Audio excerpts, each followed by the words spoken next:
Welcome to Healing Chronic Illness with Marley, your go-to podcast for detoxing stress and reclaiming your health. I'm Marley Jones, a naturopath specializing in functional brain health. And here's the truth. To heal your body, you must fix your brain. Chronic stress fuels illness, but stress resilience unlocks true healing and an optimal life. Join me for practical brain and body healing strategies. Sometimes I'm solo, sometimes I have expert guests with cutting-edge treatments and natural solutions just for you. No matter where you are in your healing journey, you'll find real hope, actionable tools, and the support you need. Healing is possible, my friends. You're not alone. Let's get started.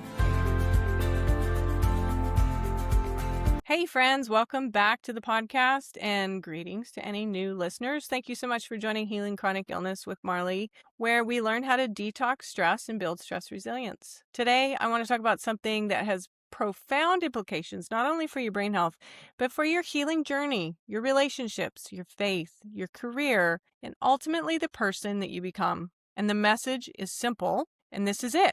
Comfort doesn't change you. It sounds good, right? You know, your brain is made to keep you safe and always is helping you move away from discomfort.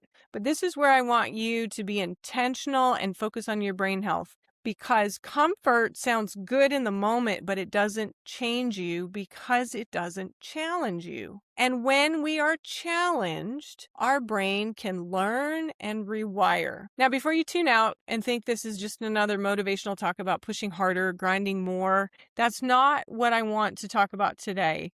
This is about neuroscience. And this is about understanding what actually happens inside your brain when you intentionally step into something that I would call manageable discomfort, getting out of your comfort zone. Because whether you're recovering from Lyme disease, mold illness, chronic fatigue, trauma, anxiety, depression, or simply trying to become the healthiest version of yourself, there is one principle that appears over and over and over again throughout research. The brain changes when it is challenged. Now, I didn't say it needs to be overwhelmed, traumatized, or pushed beyond your window of tolerance, beyond its capacity to handle, but challenged. And that distinction matters. One of my favorite verses related to this is found in Romans 5, verses 3 through 5. And this is something that I held tightly to through the decades of fighting chronic Lyme, being in bed, and just being sick every day from head to toe.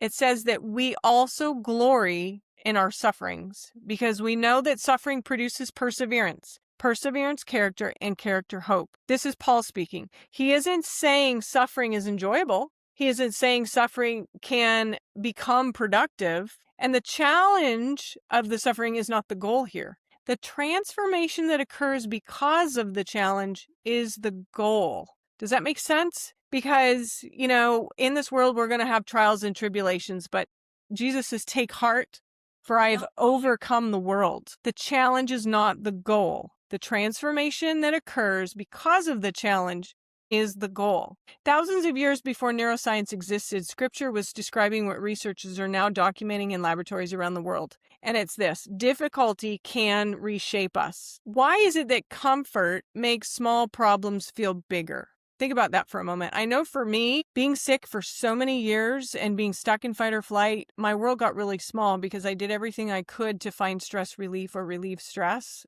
And it's all around us. Many people today find themselves increasingly overwhelmed by things that previous generations or even their previous self handled differently or handled routinely. Right now, it's things like a delayed text message or traffic or a disagreement. Maybe you got a stressful email or you've had a difficult conversation with a coworker or a family member. Why?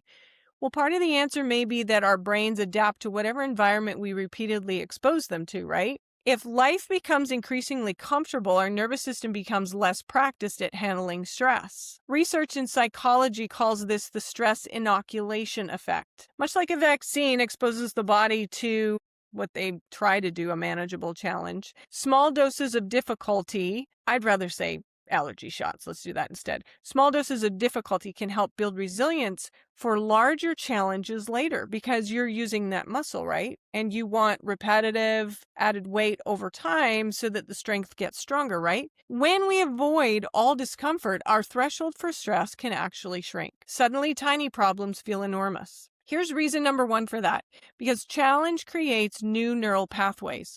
One of the most fascinating discoveries in neuroscience is neuroplasticity. For decades, scientists believed the adult brain was largely fixed, that you're hardwired, right? Today, we know that's not true. Your brain is constantly changing. Every new skill you learn, every obstacle you overcome, every difficult situation that you navigate, the brain is creating and strengthening neural networks. Research from leading neuroplasticity researchers have demonstrated that repeated effort and learning physically while you're being challenged helps change your brain's actual architecture. The phrase often used is this: neurons that fire together wire together. The brain literally becomes more efficient at what it practices. This means every time you do something difficult, you're not just surviving the experience. You're building a brain that's better prepared for the next challenge. It goes both ways, whether it's a good thought or a bad thought. The more that you practice it, I say it like this for the people that come into my neurofeedback clinic and need help with rewiring their brain. I say that thoughts or traumatic experiences or whatever you're talking to your therapist about that's bothering you, when you go down and you discuss that again, what happens? I say that the wagon ruts get deeper because you're running the same wagon trail. Now, the goal with neuroplasticity training and rewire programs, the thoughts that wire together, fire together, are that we're going to start a new pathway here. We're getting out of this old wagon rut and we're going on to a new adventure somewhere else. And we're going to go down this trail. It's like when you're a kid. I grew up in Canada and I have one of those stories that I walked to school and sometimes it was 40 below zero. Yes, I was that kid, but it built resilience. And when I would walk in the snow and sometimes I had to cross a frozen lake because that was a shortcut. If I walked where other kids had packed the snow down, it was easier for me to walk. But when I started a new trail in fresh snow, and I used to like to do big bird feet, if you know what I'm talking about. When I took that new pathway, it was harder to do because it was the first time I did it. But the next time you do it, and the next time you do it, you create another pathway or another wagon rut. The reason number 2 is that challenge activates your learning centers. This is why it's so important. The anterior cingulate cortex in the brain, often called the ACC, plays a critical role, a crucial role in attention, error detection, decision-making, and self-regulation. Think of it as one of the brain's performance coaches. When we encounter something difficult, the ACC becomes active. It's in your corner. You got this. You can do it. You can lift. You can go harder. You can go faster. You got one more rep in you. Research from cognitive neuroscience labs has shown that tasks requiring effort and adaptation engage this region and improve cognitive flexibility. I love that. We all need cognitive flexibility. When we are no longer flexible and adaptable, we become rigid in our thinking patterns, as when we get stuck and when we have symptoms. In practical terms, doing hard things improves your ability to do what? Focus, adapt, solve problems, learn from your mistakes, regulate your nervous system, and help you enjoy the effort that you put in. In other words, challenge teaches your brain how to learn. Another reason we need to challenge ourselves is reason number 3, challenge builds cognitive reserve. One of the most powerful concepts in brain health is something called cognitive reserve. Studies have found that individuals who continually challenge their brains through learning, problem solving, education, new skills, and mental engagement often show greater resilience against age-related cognitive decline. You've probably heard me talk about the NUNS study, where they've had a bunch of, dissected brains, where they looked at Alzheimer's patients and nuns, where they were always learning crafts and new skills and being engaged. They didn't, their brains showed signs of dementia, but not like the other people in that test study. Some research suggests that people with higher cognitive reserve can tolerate more brain pathology before symptoms appear, and that's a perfect example. Think of cognitive reserve like a savings account for your brain. Every new challenge becomes a deposit. Every new skill becomes an investment. Every difficult experience successfully navigated becomes another layer of protection. Reason number 4 we want to challenge is because challenge strengthens emotional regulation. This is especially important for those recovering from chronic illness. When you live with Lyme disease, mold illness, chronic pain, trauma, nervous system dysregulation, you're stuck in fight or flight, anxiety, depression, you become highly sensitized. Everything feels louder. Everything is more uncomfortable. Stress feels bigger. Uncertainty feels harder. Research consistently shows that emotional resilience is associated with stronger communication between the prefrontal cortex and emotional centers such as the amygdala in the brain. That's your fear center. In simple language, it's this. The more effectively your brain learns to tolerate manageable discomfort, the better it becomes at regulating emotional responses. Resilience isn't something you're born with. It is something that you train. Reason number 5, challenge activates reward chemistry centers in your brain. Many people assume dopamine is the chemical of pleasure. And yes, true. It's actually more accurate to think of dopamine as a motivation and reward learning molecule. Research shows dopamine rises not only when rewards are received, but during the pursuit of meaningful goals. So what does that look like? Well, progress, not perfection, right? The key is progress, not perfection. Progress. Every time you accomplish something difficult, your brain receives evidence saying, I can do this. I got this. I can do hard things. That creates confidence. Like we like to say now, thank you, David Weck.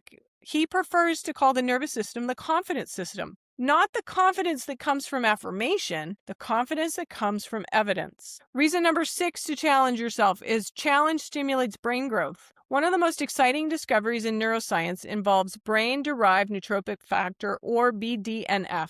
BDNF is often called fertilizer for the brain. Research shows exercise can significantly increase these levels. BDNF supports neuroplasticity, learning, memory, neuron survival, and brain repair. Some studies have found aerobic exercise can increase hippocampal volume, the area involved in memory and learning. Now think about that.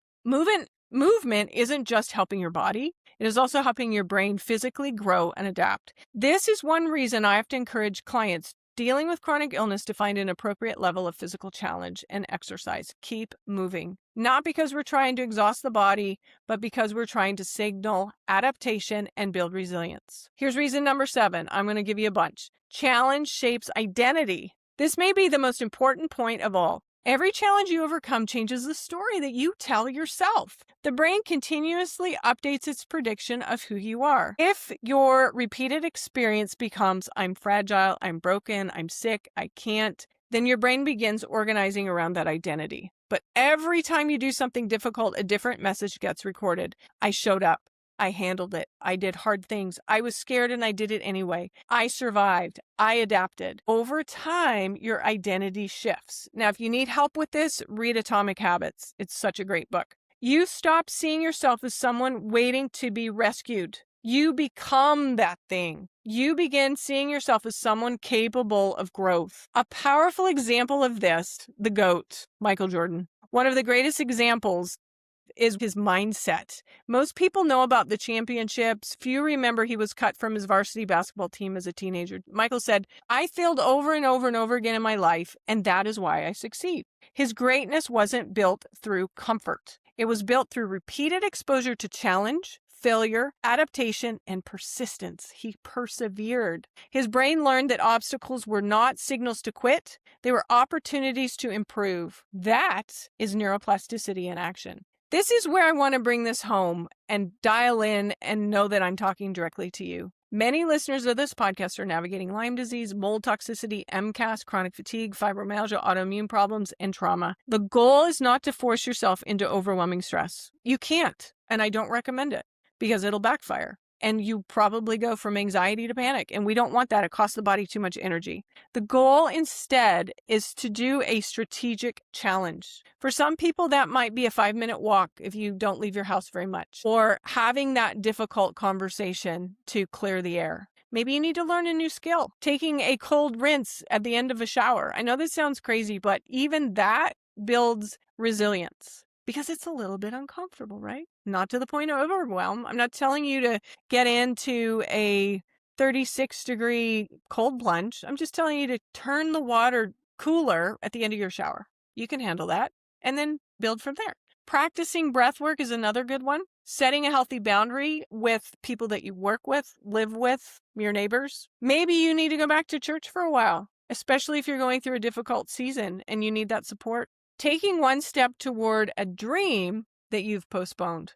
One of the things that I've seen again and again and again with people that have come and done neurofeedback sessions with me is they come alive again. Their depression lifts, their anxiety goes, their confidence comes back, and then all of a sudden they're wanting to create, write that novel, go back to school, start presenting your artwork in a gallery. I've heard all these things. The challenge itself doesn't matter what you're choosing. You're teaching your brain and nervous system that adaptation is possible. So I want you to take this practical challenge exercise. This week, I want you to identify one thing that you've been avoiding.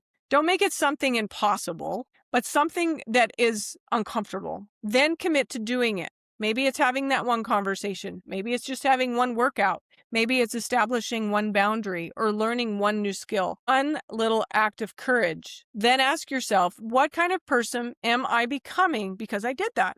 Because the goal isn't merely accomplishing the task. The goal is becoming, growing, developing, challenging you to become the person who can accomplish more and more and more. The science is clear, my friends. The brain grows through challenge. Neuropathways strengthen through effort. Cognitive reserve is built through learning. Emotional resilience is trained through practice. Identity will evolve through repeated action. And perhaps most importantly, healing often begins when we stop asking, how do I avoid discomfort?